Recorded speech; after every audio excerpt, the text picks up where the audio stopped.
Hello guys, welcome again to my channel Uburyo TV. Guys, uyu munsi tugarutse nanone muri MetaMask wallet address yacu. Ahangaha biragendana na Bitcoin Satoshi cyangwa se core mining. Nizere ko wowe ukurikirana Uburyo TV wamaze guclaiminga core zawe zamaze kugera muri MetaMask wallet address yawe.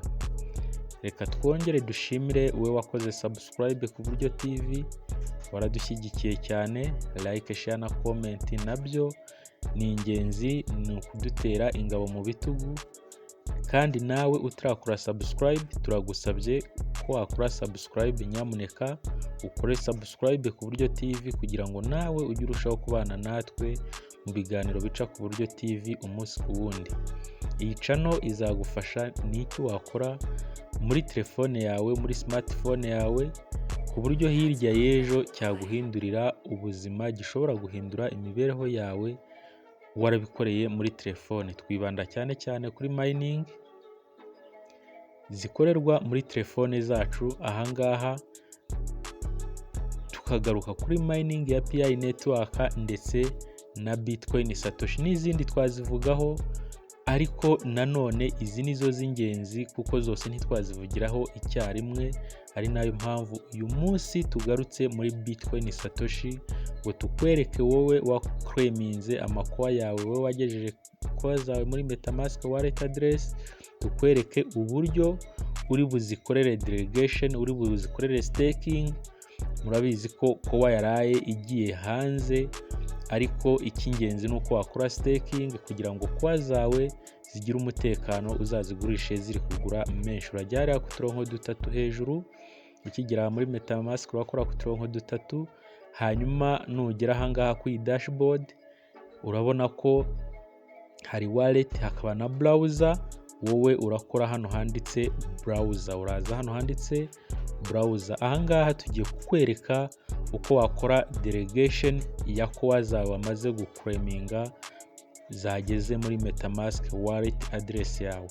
Aha nanone mwibuke ko igiciro cyaraye ku masoko ya exchange yose kuri koa baraye bageze kuri 5, bageze ku madolari 5 n'ibice, ariko wibuke ko ari amadolari ari kuri exchange zose zigiye zitandukanye.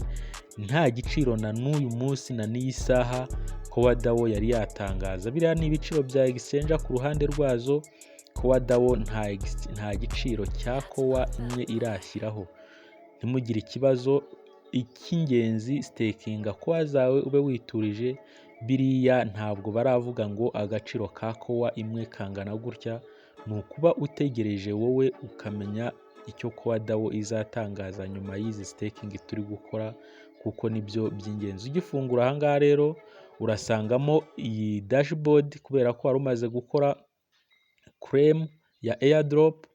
Wowe uraza hano hasi hari home, ukore kuri home kugira ngo ushyiremo table ya browser. Uraza hano hasi hari home, aba ariho ukora kugira ngo hazemo dashboard ya browser, uri bupestingemo link yo gukora staking cyangwa yo gukora delegation. Nyamuneka uku turi kubikora nawe aba ari kugenda ubikora kugira ngo ukorere koa zawe delegation cyangwa se uzi staking zizabashe kujya zikungukira, ziguhereza inyungu iri hejuru. Urakora kuri home, hazemo iyi dashboard ya browser. Nkuko mubibona ni browser koa chain. Hano handitse search or type URL. Aha niho uri bupesting cyangwa se uri bushyire link ya validator. Urashyiramo link ya validator, ntabwo ari ya yindi ya testnet, ni validator link Rio, ni Rio validator uri bushyiremo ahangaha. Aha nta yindi link uri bushyiremo usibye iyi ngiyi. Twayibashyiriyemo hano kugira ngo umenye link uri bwandike hariya kuri search or type URL. Ni #t p na s mu nyuguti ntoya, utudomo 2, uturongo 2 tuberamye, stake akadomo koa Dore akadomo org. akarongo kaberamye. Hanyuma numara kwandikamo iyi linki ubyandike uku nguku bimeze, aka kalinki ukandike uku kameze, nurangiza ukore kuri inter ya telefone. Umuntu utazi inter ya telefone, urabona uri kwandika mu amagambo hano, uri kwandika iyi link uraza kubona fresh mu ibara ry'ubururu muri telefone yawe, aba ari ryo ukoraho. Iyo niyo inter ya telefone. Hanyuma isacinge iyi linki niyo yo gustakinga, niyo yo kudelegatinga core zawe za nyazo kugira ngo zitangire zikubyarire inyungu. Ubanze uzishyire ku validator bazibyaza umusaruro, ndetse nawe uwo musaruro ukugereho. Wihubuka ngo ufate core zawe wamayininze, niyo yaba imwe niyo zaba ebyiri, izo arizo zose, izo ufite zose urazizi, wizijyana ku isoko ngo ugiye kuzigurisha core iricyari hasi $5 iri kuvunja twari ama exchange. Ntabwo waba ukoze ibintu bya nyabyo, waba wihemukiye cyane. Ahangaha urakora inter ya telefone isacinge, hahita hafunguka dashboard imeze itya. Harahita hazaho dashboard imeze itya, bakubwire ngo connect to this site. Hanyuma barakwereka account yawe, account 1, bakwereke ya link yawe cyangwa se ya wallet yawe urebe ko ariyo. Hanyuma kuri balance yawe barakwereka core ufiteho, niba ari core 10, niba ari core 100, barazikwereka n'amadolari ziri kuvunja. Ariko mwibuke ko core DAO itaratangaza igiciro cya nyacyo kuri core imwe. Wecyo uraza ukore, urakora hano handitse connect, uraza hano handitse connect, uconnecting iyi wallet address yawe n'aba validator. Uraza hano handitse connect, ukore connect, hanyuma utegereze bifunguka. Numara gukora connect harafunguka, haze dashboard imeze itya. Murabona ko dufitemo aba validators 22, 21 nibo bari active. Ubwo urumva ko umuvalidator umwe ari inactive, ntari gukora. Nugera kuri dashboard imeze itya, nta kindi uri bukore, urascrollinga ubanze usome byose, urebe ibiri kwitabro, urebe igihari, buri kimwe cyose. Ahangaha ubanze umenye amakuru yabyo. Ugeze ahangaha ushobora gukora kuri tuturongo 3 tw'umukara nkuko twakoze test ya validator, ukareba kuri my staking yawe, ukareba ko hari ikintu kiriho. Ariko niba nta utari wabikora, birumvikana urasanga nanone hariho 0 kuri toto zizo wa validatinze cyangwa se wa stakinze. Ariko mbere y'uko ubikora cyangwa se utiriwe unabikora, urabanza scrolling urebe aba validator bari active. Ahangaha hari ikintu nabonye buri wese agomba kwitondera, ukitaho kuri aba validator. Murabona ko aba batangizwa na DAO validator, hari nk'uyu DAO validator wa 4, DAO validator wa 3, DAO validator wa 2, DAO validator wa 1. Ahangaha hari n'abandi badatangizwa na DAO bashyizeho percentage y'10%, ariko nagushishikariza gukoresha aba validator batangizwa na DAO, aba aribo uhitamo, kuko ntawamenya impamvu bose bari kuri 5% mu gihe abadatangizwa na DAO bari bahereye kuri 10% cyangwa se ku 10%. Nagushishikariza gukoresha aba validator ba DAO. Hanyuma ngiye guhitamo uyu DAO validator wa 2, aba ariwe nkorera staking cyangwa se aba ariho nkorera staking yanjye, aba ariwe nkorera delegate ya coin zanjye.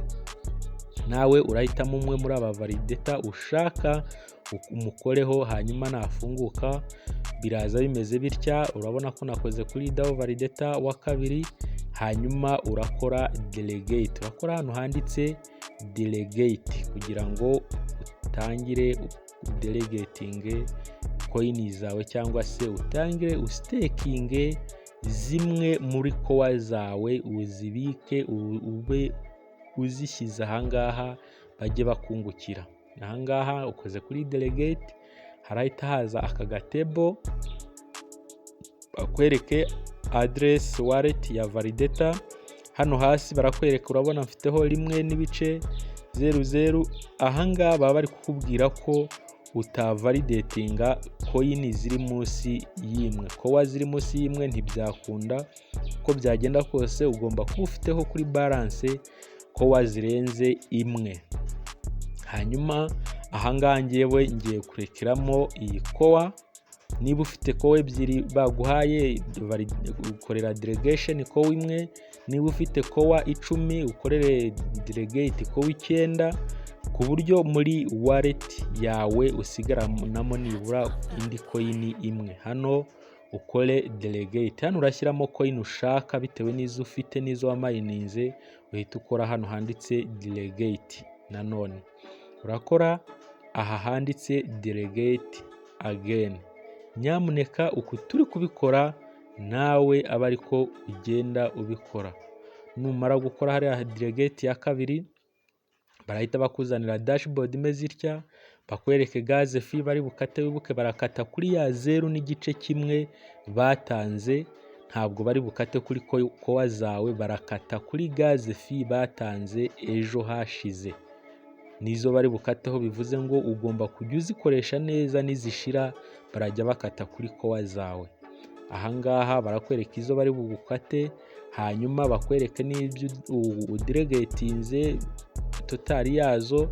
Hanyuma icyo urakora, uraza hano handitse confirm, ukore confirm kugira ngo wemeze ko ari wowe uri kubidelega, cyangwa se ibyo ukoze nyine ubyemeze, hanyuma utegereze ikiri buve. Murakora confirm, researching. Murabona ko nkimara gukora confirm transaction yabaye success. Hanyuma ahangaha ntabwo nirirwa ntinda, ndahita nkora close. Ushobora no gukora view on core scan, hariya waba ugiye kureba ibyo umaze gukora cyangwa se transaction zawe umaze gukora, ariko ntabwo ari ngombwa cyane. Naho urakora close, hanyuma ukore kwa turiya turongo dutatu tw'umukara hejuru kugira ngo urebe niba kowa umaze gukorera delegate zageze kuri staking yawe. Urakora kwa turiya turongo dutatu, nanone ugenda urebe muri my staking yawe ko kowa umaze kudelegatinga zagezemo. Mbibutse ko na delegatinze kowa, ngewe namaze kuyishyiramo. Ngiye kureba kuri my staking yanjye, hanyuma haraza dashboard imeze itya, ukore hariya handitse my staking. Hasi barakwereka kowa mainnet wallet address, iyi niyo wallet address yawe. Hanyuma urebe kuri my staking, niho uri bukore hafunguke kugira ngo umenye niba kowa ukoreye delegate zageze kuri staking yawe. Nyamara gufunguka, harahita haza dashboard imeze itya.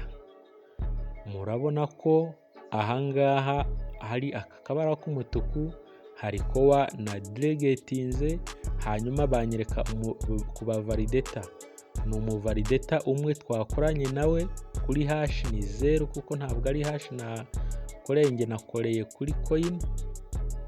Iyi rimwe isobanura coin, ni coin nakoresheje.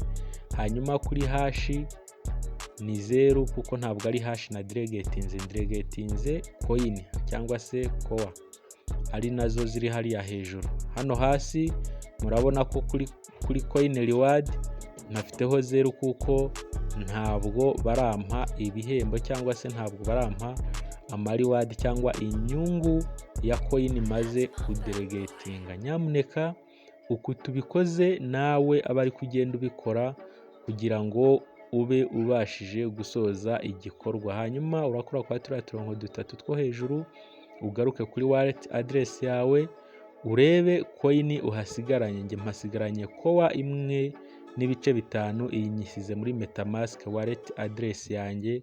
Ubwo nawe biraterwa n'ubushake bwawe, biraterwa n'uko ubyumva kugira icyo usigazamo, ariko nkagushishikariza kutazimaramo zose muri metamask wallet address yawe, kugira ngo nibavuga agaciro kameze neza nawe uzabanze wice icyaka, wice ingwagasi, wumve ko wakoze mining. ngewe izo maze kudelegatinga zavuyeho, ahangaha nsigaranyemo kowa 1.5. Reka twongere dusabe utarakora subscribe ku buryo TV, wakora subscribe, like, share na comment kugira ngo ujye urushaho kubana natwe. Uku twabikoze, uku twabivuze, nawe abari gukora ukore staking, ukore delegate ya kowa zawe, ariko ntiwiyime, usigaze nkeya muri metamask wallet yawe. Tubibutse ko umuntu wemerewe gukora delegate agomba kuba afiteho kowa zirenze imwe kuzo yaraye aclaiminze. Niba utakoze claim, urebe video yabanje umenye uburyo baclaiminga amakowa akava muri application akaza hano muri metamask wallet address. Mwibuke ko ni 25% babanje gutanga, hanyuma 75% zasikayemo. Ciao ciao.